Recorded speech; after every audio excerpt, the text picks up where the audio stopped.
안녕하십니까. 자, 이번에는 설비와 관련된 세 번째 시간과 연관지어서요. 2011년도에 3회차 관연도 문제에 해당되는 네 번째 과목인 건축 설비 해당되는 내용들을 말씀 좀 드리겠습니다. 자, 여러분들 2011년도에 우리가 3회차 관연도 문제 가운데 61번 건축 설비에 관련된 문제들 해설해 보는 시간을 갖겠습니다. 자, 이제 61번 문제를 보게 되면요. 전기와 관련된 부분에서 이제 형광등에 관련된 시험 문제가 출제가 됐습니다.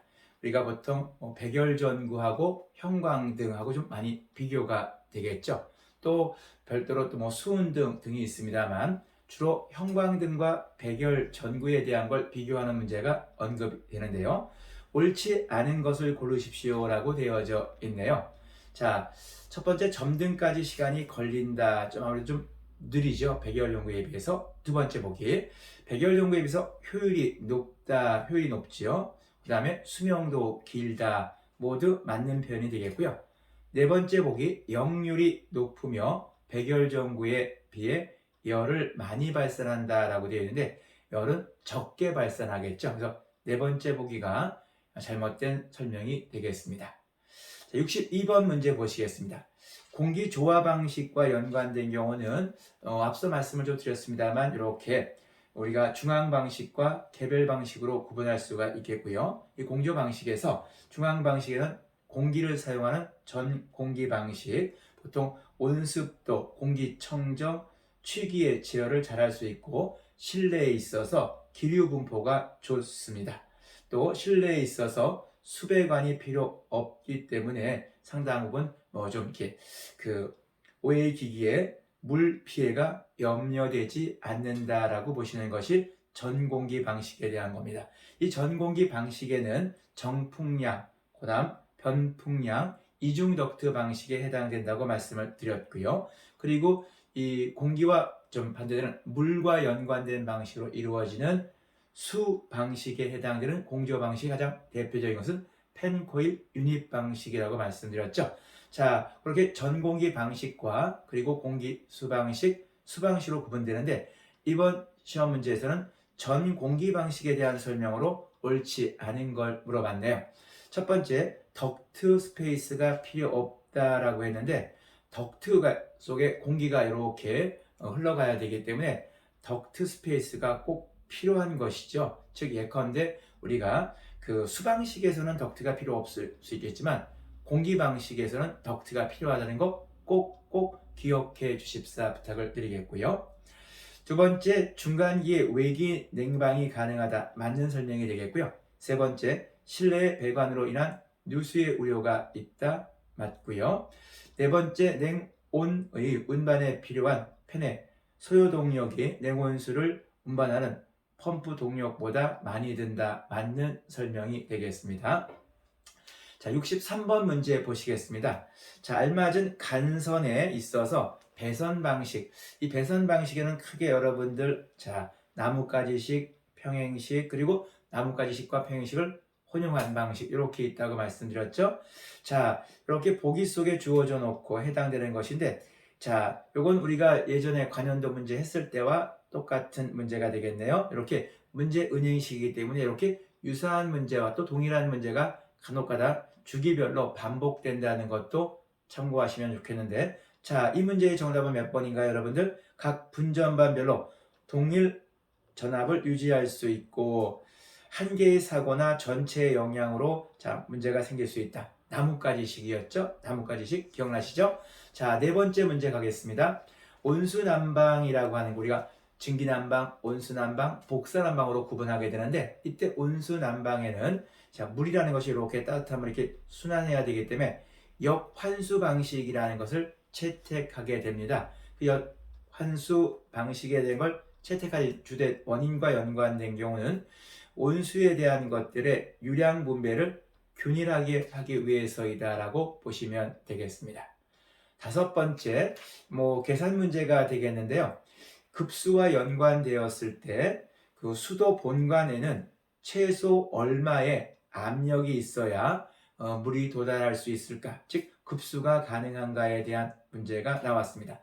보통 우리가 급수 설비에 있어서 수도 본관에 필요한 최저 수압과 관련된 부분에 대한 경우는 P1, P2 그리고 그 높이에 대한 걸 10으로 나눈 값이 되겠는데요. 보통 우리가 본관에서 필요한 최저 수압에 대한 부분은 P1, 기구 최저 하나가 필요한 그 필요 압력에 관련된 것, 기구 최저 필요 압력에 해당되고요. 그 다음 마찰 손실 수압에 관련된 것이 플러스 알파 되고요. 그 다음에 문제에 주어진 것처럼 자, 수전의 높이가 몇 미터라고 문제에 주어졌나요? 10m라고 주어졌죠. 즉 10m까지, 즉 최고층의 급수 기구까지의 높이가 10m로 줬기 때문에 이 관련된 것들을 우리가 10으로 나누게 되면 해당되는 수압에 관련된 것이 산출된다. 그래서 P 값은 P1 플러스 P2 플러스 그리고 높이에 관련된 수정까지 높이에 대한 걸 10으로 나눈 값을 더한 것이 최소 급수에 해당되는 압력에 해당된다고 보시면 되겠습니다. 66번 문제를 보시겠습니다. 전선에 관련된 문제네요. 굵기를 결정하는 요소가 3요소가 전압 강화, 기계적 강도, 그리고 허용 전류라고 하는 것입니다. 그래서 보기 네 번째 해당되는 분기 회로수에 대한 부분은 해당되지 않는다라고 보시면 되겠어요. 67번 문제를 보시겠습니다. 67번이요. 배수에 있어서 트랩이라고 하는 것에 봉수라는 것, 즉 물을 이렇게 채워놓는 걸 봉수라고 합니다.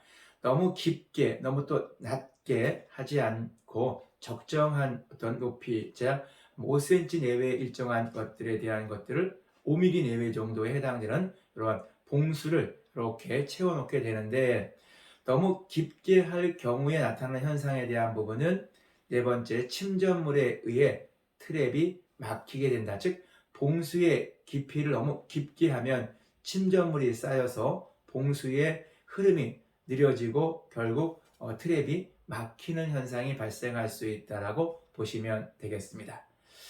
그러나 또 예컨대 우리가 너무 또 낮게 하게 되면 또 이 봉수가 물이 고여 있는 것이 또 쉽게 또 이렇게 파괴될 수 있는 문제점도 있게 된다라고 보시면 되겠고요.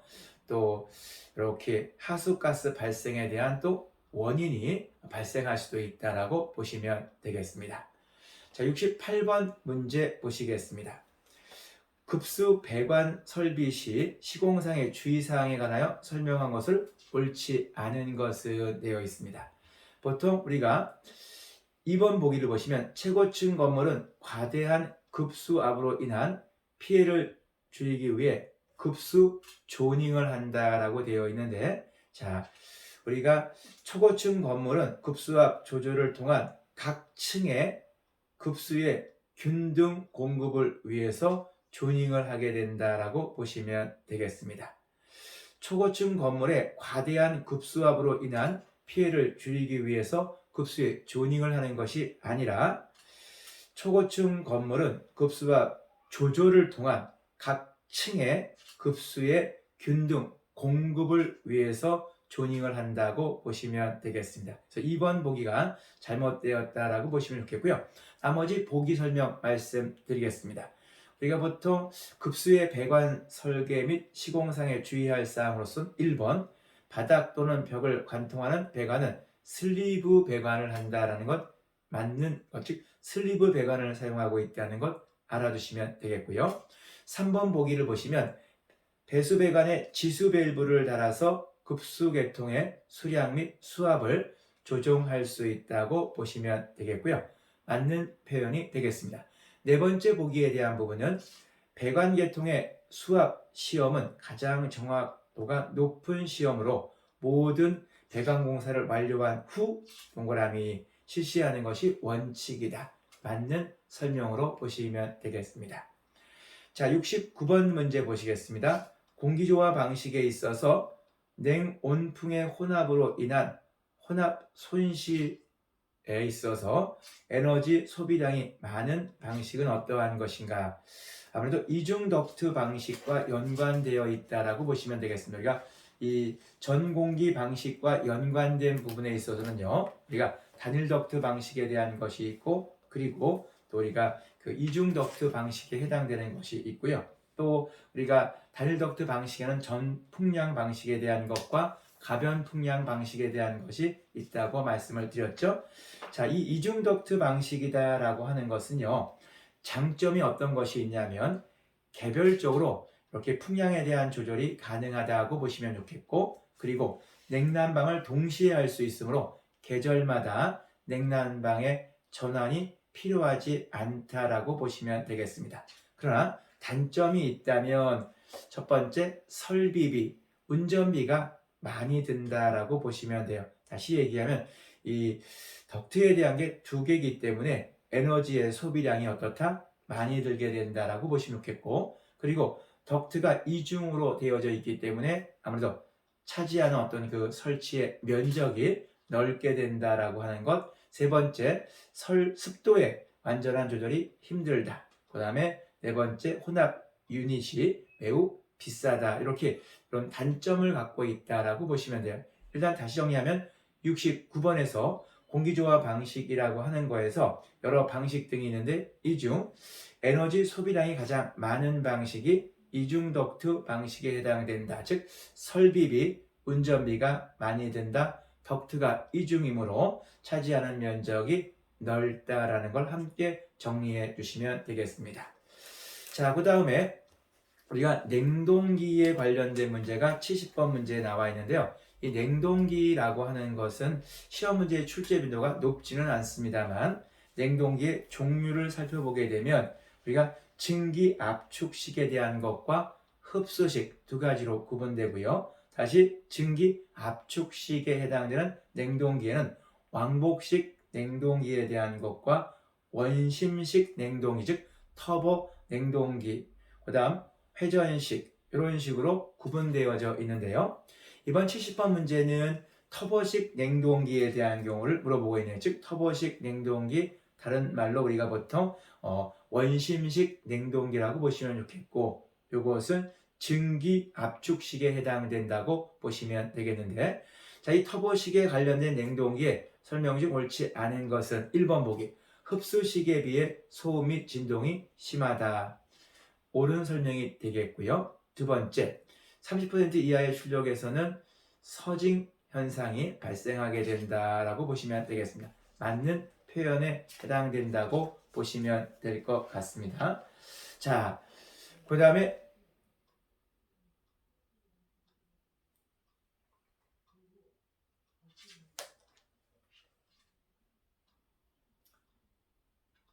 잠깐 기지개 한번 쭉 펴보시겠습니다. 잠시 한번 기지개 한번 쭉 펴보시겠습니다. 여러분들 잠시 기지개 한번 펴보겠습니다. 자, 70번 문제 말씀드리겠습니다. 우리가 냉동기라고 하는 것이에요. 자, 터보식 냉동기에 관련된 부분을 설명하고 있네요. 자, 이 터보식 냉동기는요, 원심식 냉동기라고 하는데, 이것은 왕복식 냉동기와 함께 증기 압축식에 해당된다고 보시면 되겠는데, 여기서 이 터보식에 대한 것과 왕복식에 대한 것을 좀 구분하는 문제가 되겠는데, 3번 보기에 대한 경우 피스톤의 왕복 운동에 의하여 냉매 증기를 압축한다. 이때 왕복 운동이라고 했죠. 이것은 터보식에 해당되는 것. 터보식은 원심식이기 때문에 왕복 운동과는 무관합니다. 그래서 왕복 운동에 의해 냉매 증기를 압축한다라고 하는 것은 왕복식 냉동기에 대한 설명이기 때문에 3번이 잘못된 보기다라고 보시면 되겠습니다. 71번 보시겠습니다. 자, 거치용 축전기 중 알칼리 축전기에 대한 설명으로 옳지 않은 것은 그랬는데, 이 알칼리 축전기에 대한 건 저원 특성이 좋고요. 그 다음에 공칭 전압에 대한 건 1.2V 쉘이 되겠고요. 세 번째, 극판의 기계적 강도가 강하다라고 보시면 됩니다. 그래서 2번 보기 부식성 가스가 발생한다라고 하는 것이 옳지 않은 설명이다라고 보시면 되겠습니다. 72번 문제 보시겠습니다. 직접 난방 방식에 해당하지 않는 것은 우리가 증기를 이용한다든지 온수를 이용한다든지 혹은 복사에 관련된 것은 직접 난방 방식에 해당된다고 보시면 좋겠고, 온풍식에 관련된 것은 간접 난방 방식이다라고 구분하시면 되겠습니다. 73번 문제, 방금 했던 난방 방식 가운데 직접 난방 방식의 하나에 해당되는 것이 복사 난방이라고 하는 건데요. 이 복사 난방은 흔히 우리가 온돌 난방 개념으로 보시면 되겠죠. 여기에 대한 옳지 않은 설명은 무엇이냐 그랬는데, 이 복사 난방이라고 하는 것은 실내의 쾌적감이 매우 높다, 즉 온돌 개념 생각하시면 되겠고요. 두 번째, 바닥에 예컨대 이렇게 방열기 같은 걸 설치하지 않기 때문에 바닥의 이용도가 매우 높다라고 보시면 되겠고요. 세 번째 보기, 방을 개방한 상태로 하여도 난방 효과가 좋다라고 보시면 되겠습니다. 네 번째, 외기 온도의 급변에 따른 방열량 조절이 용이하다라고 되어 있는데, 이것은 방열량 조절이 어렵다라고 보시면 되겠습니다.